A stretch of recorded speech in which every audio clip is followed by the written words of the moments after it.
And this week's edition of Icebreakers is brought to you by UFC 289, returning to Canada for the first time in almost 4 years, with 6 Canadians on the card and a headliner that features Nunes versus Aldana. You won't want to miss UFC 289 on pay-per-view, June 10th. Frank, we're almost in full off-season mode with just 2 teams still standing. Is there any one team that is going to dominate the headlines this summer? Yep, that's the Winnipeg Jets. This is the summer of Kevin Cheveldayoff. Let's see what he can do to remake the Jets because, Mike, I don't think it's out of the realm of possibility that all 4 of the Jets who appear on our latest trade targets board on dailyfaceoff.com, which is going up soon, we'll give you a preview. All 4 of these guys could be gone. Connor Hellebuyck in the 2 spot, Mark Scheifele at number 4, a little bit further down at number 7, Pierre-Luc Dubois, and then way further down the board at number 19 would be Blake Wheeler. So much happening in Winnipeg. All 4 of those guys can be unrestricted free agents in 1 year's time.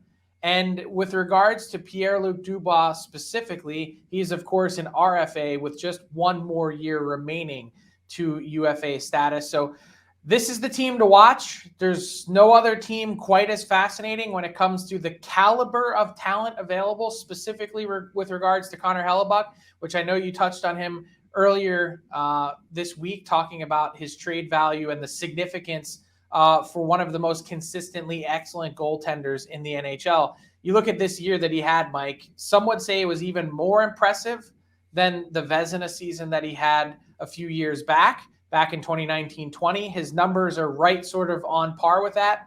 He won't win it this year, but he was damn good. And for a guy that's still only at $6 million and change, almost $6.2 million, man, he'd be the most attractive trade commodity and chip to come out of Winnipeg. He would instantly make a lot of teams better, big time. I'm a big believer in what Connor Hellebuyck can do for them and just bring consistency. So we just talked goaltending with Hellebuyck, but you also have another goalie in your top 10. Touched on it briefly early on. Who are you talking about here, Frank? That's John Gibson of the Anaheim Ducks. And so I reported in the trade target story today that Gibson has let the Ducks know that he's ready for a change of scenery. We could quibble. Is it a formal trade request? Is it not? Is it informal? Whatever it is, he's let them know, I'm ready. It's time.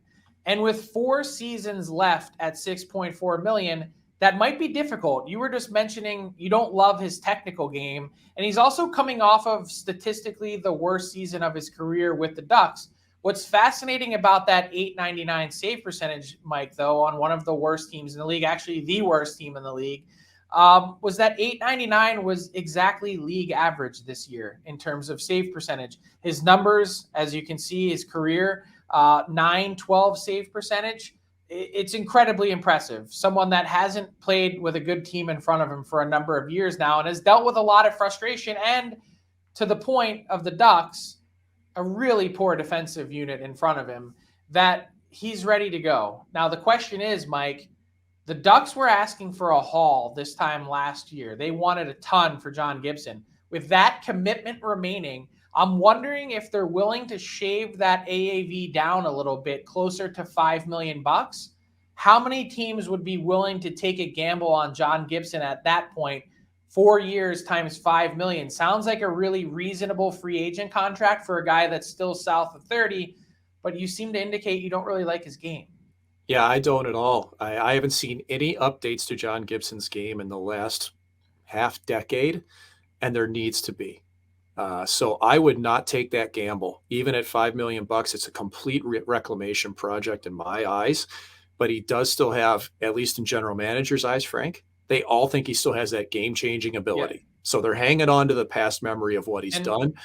We'll see what happens with that. I was going to say, it's interesting to keep in mind, too, the markets. Like, I doubt the Ducks are going to want to move him to a team like LA, for instance, but they're in need of a goalie. What about New Jersey? We mentioned the Pittsburgh Penguins and the hometown connection.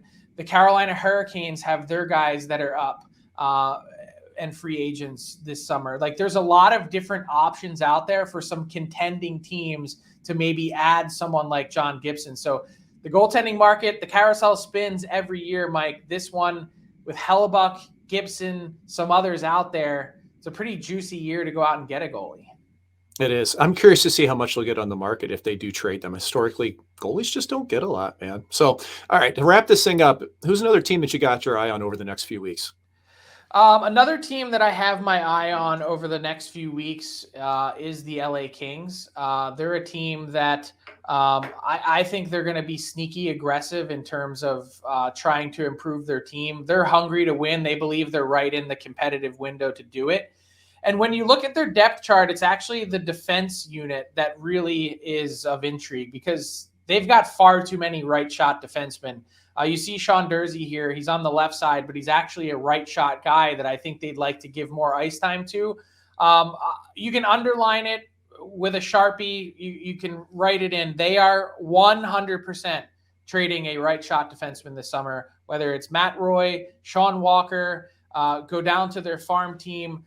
Someone will be on the move at some point to try and create some space and better balance and better round out this decor. And Gavrikov, of course, is a pending unrestricted free agent. He's inside the top 10 of our latest free agent board.